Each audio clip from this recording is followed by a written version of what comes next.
Time is the great redeemer, though with it comes a heavy price. Nobody is meant to live forever, and Queen Cipriana knows this well. At 63, she is growing more forgetful and tired by the day, relying more and more upon her husband and children to guide the kingdom. Yet in Africa, war rages on, as the holy war declared by the first queen of House Torres struggles to find footing. In ages past, with the coming of the devils from the east, the Mongols put Islam on the edge of destruction. But a century later, they are rapidly growing once more. Queen Cipriana knows that our family needs to expand to survive, yet her body and mind will not last to see this be. Our cousins in Castile have grown rapidly, which with the rapidly deteriorating familiar ties could prove incredibly dangerous. We must win this war, for weakness now will make the circling wolves more than bold. This is the 18th episode of a mega campaign going through Crusader Kings 3, Europa Universalis 4, Victoria 3, Hearts of Iron 4, and Stellaris. All episodes are streamed on Twitch 10 AM EST and posted here on weekends. Let's get into it. We got in with our really good commander though, which is what's important. Here it is. We got the advantage. We'll get it. Oh yeah. Oh man. The Grandmaster of the Teutons is carrying this war. God damn. All right, we need another battle here. Same place. Get our armies close and let's go. We killed 11,000 of them in that battle. My God. All of this for Tunis. They do not want to give up North Africa, do they? We won it. We did finally fucking win the Holy War. All of that just for fucking Tunis though. Like, look what it took. All the blue are our allies. Look what it took to beat North Africa. To be fair, we've got people fighting from like an empire in Nigeria though. We're gregarious. We're infirm. We barely know what we're saying. We're literally like the fucking crazy grandma who's just like says weird crazy shit and you're like, yes, absolutely. A great woman laid low by old age. It's sad to see, honestly. We are going to inherit with our firstborn son. He's not a great man, but he is a very good diplomat. 21 diplomacy. What day is it? How long have I been resting this time? I find myself searching the faces of my frequent visitors for any indication, wrinkles or scars, anything to serve as proof that time still passes. No, poor Queen Cipriana, goddamn. Somehow the interactions I have with others feel like they're talking at me, not to me.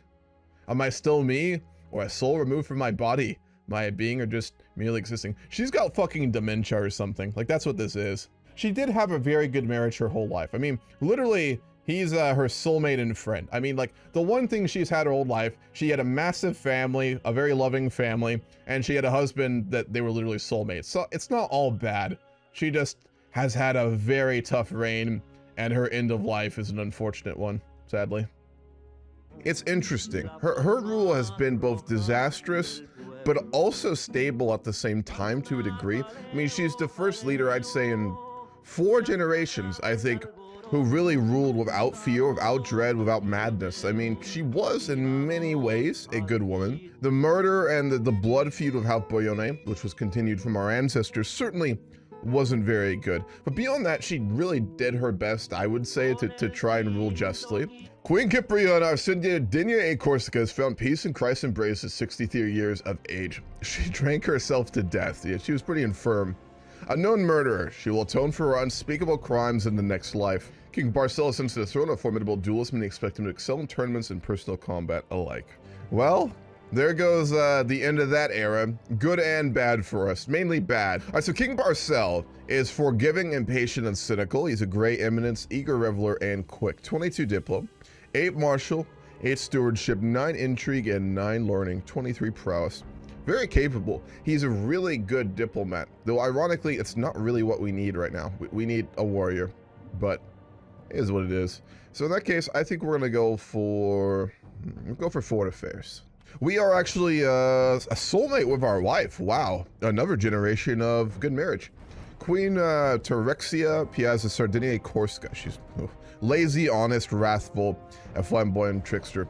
Not really competent. She's already had 3 children, and she was the princess from Galicia. Our vassal Amelia is married to the Kaiser, and her heir is gonna be from House Salian. That's the house of the emperor, we push off the throne of the Holy Roman Empire. To wear a crown. I may sit on a throne, but I do not wear my crown. I will need to commit myself to the proper rites. Okay, so we need to get coordinated, and we're gonna try and get the Pope to do it. Basically, every single one of our leaders, I think every single one, has been crowned by the Pope. Yep, they're gonna do it for free. Beautiful. We obviously have a score to settle with the Castilians, but we're in no position to fight them. I mean, they're a lot stronger than us.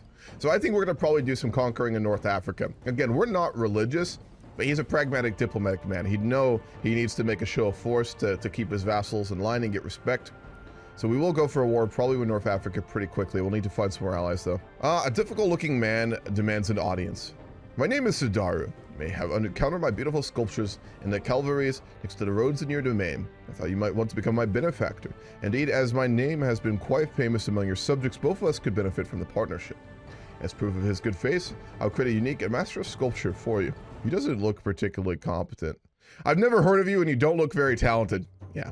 He's ugly and depressed, so not... Then again, that does sound like someone who'd make good sculpture, not gonna lie. Like I said last stream, we're really at that point we have to expand. I mean, we're surrounded by big countries. The papacy's ridiculously strong. I am gonna break them up for the EU4. Castilla is strong. I will also break them up. But for us, I think we need to take a bit more land in North Africa. So I'm thinking we're gonna most likely go for a war with Amir ul Umaragaya, who has very few troops. Now, what we'll have to do is launch a religious war, and as such, we'll have to fight a lot of them. We had a son! Oh, good. Prince Barcel. What are we gonna name him? I don't know about Barcel. Maybe, who's like a really impressive member of our dynasty? Castoro. I'll name him after Castoro. It's morning in the windswept woods. When such beauty continents is hid from sight, the pain surely feels a personal slight. When one so great falls so far, 'tis rare for any to escape less a scar. We're nice, we're diplomatic, we'll tell her it was good. Today, while talking with a visiting dignitary, I learned from him that the men of Cathay prefer to clean their teeth with toothbrushes than have harsher bristles. Why would you clean your teeth? Fucking barbaric. Oh, weird. Let's go ahead and see if we can get some alliances. At this point, he's been ruling for a couple of years now. He's getting older. He's in his late 30s. He's at the point he knows he needs to do something. We've lost a lot of territory underneath our mother, so we are going to prepare for this big war against the heathen in North Africa. To do so, we're going to need to get an alliance. So I'm thinking, do we have an alliance with Lombardy? We do not. He doesn't have any children to betroth to either. If we get an alliance with England, we'll be in very good shape here. The Hammadid Emirate will go ahead and declare the war. As I wait outside the birthing chamber, each minute feels like a lifetime. Trexia screams has ceased with no infant's cry to replace it. Something's wrong, I can feel it in my bones. The door opens and the midwife's wretched expression confirms all my fears. I'm so sorry, my lord. Lady Trexia, your daughter, they're both in heaven now. Oh, fuck. Our wife died in childbirth right as we declared a war. That's not a good sign. We're gonna land on the coastline and siege deeper and deeper into the interior. If we can take out their army, we'll do that first too. Last time we fought a war in North Africa, we really struggled due to not taking out their army quick, and they have a huge force here, so let's see. I'm actually going to land in Algiers. We'll split our forces in half, and we'll just siege then. We'll wait for the Brits to get here, and we should be able to push them back. Did they call any allies? No, not really. I think one. We became obese. Oh no. We'll need to find our wife, but we'll wait on that. We loved our wife, so we definitely want to wait. Bombards are putting in work. They are really sieging out our holdings quick here. That's fine. The Brits are too. Are they going to go for a battle here? Oh, it'll be close. I would prefer to engage their armies, but I don't trust the AI to actually help us in a battle, to be honest. Here we come. We will fucking hold. All right, this is the big one.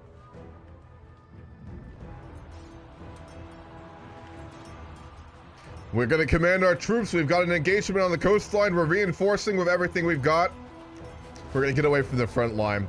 Yeah, he doesn't seem like the most brave type, I'm going to be honest. Oh, this isn't looking good. The British reinforcements have got there, and we are going to win it. That was a little too close, though. Oh. All right, let's immediately take this and go try and push them, take back our lands here. No, we captured the Emir. The war's over.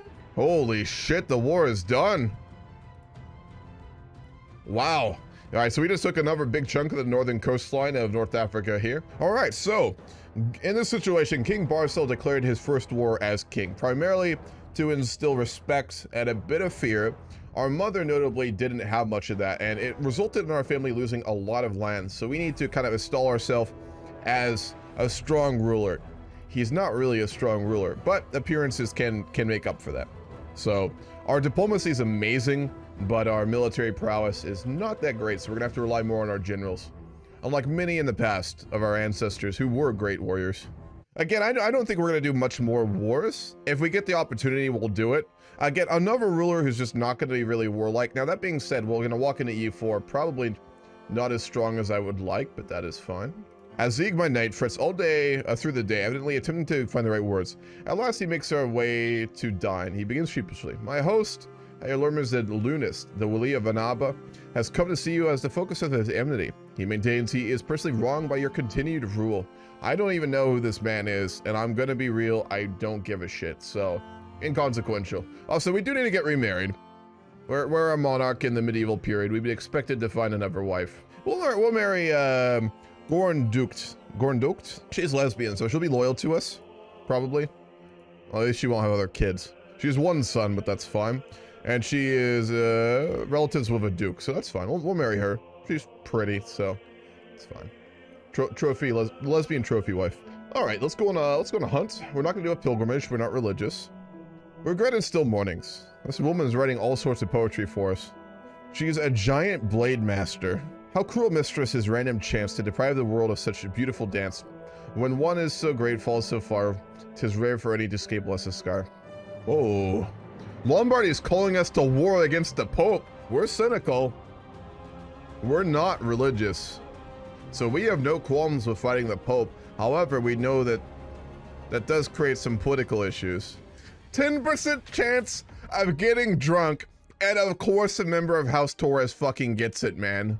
We were partying a little too hard and we became a drunk. God fucking damn it, man. Every time. We really do have hereditary alcoholism. Like, it's ridiculous. The Pope has 25,000 soldiers. Yeah, we're gonna fight him. I mean, I think most of our nobles and some of our people would not be huge fans of the Pope, given that they've conquered like all of Italy at this point. We're gonna lose this. Lombardy is just not gonna send their men in time. Dude. The Pope just slaughtered our army. We had no support from our allies in Lombardy. They let our army get absolutely slaughtered there. I'm not sure what they're expecting out of this war if they don't help their one ally. They're gonna get into a battle here. Let's try and help them. We'll do what they didn't. They're gonna fight them in the mountains. That's not wise. I don't know if we'll get there in time. We're not. All right, we're gonna retreat. This is not looking good for us. Our wife became pregnant while we were away. Another proud tradition of our family. Our wife getting impregnated by our courtiers while we're on campaign. We had another son. Oh, whoa. Eat it quick and comely. God damn. Ooh, whoa. Sandman, bring me a dream. I swear to the heavens, I saw the Sandman last night and they visited me and put me to sleep. Are you daft? That's a silly little story adults make up to explain how sleep works. It's true. You just have to believe me. The Sandman brought me a wonderful dream last night. It must have been him. Goddamn fairy tale if I've ever heard one. People will believe in anything. Believe in God. They believe in the Sandman. They believe in anything. I believe in one thing. The bottom of a good tankard of ale. That's the only thing we believe in. All right, we're on the doorstep of Rome here. We may actually get this siege. All of Europe will be fucking screaming at us right now. If they hit our armies at this point, we're just going to be slaughtered. This could win the war for us, but I suspect they're going to be on their way here as soon as we get anywhere here.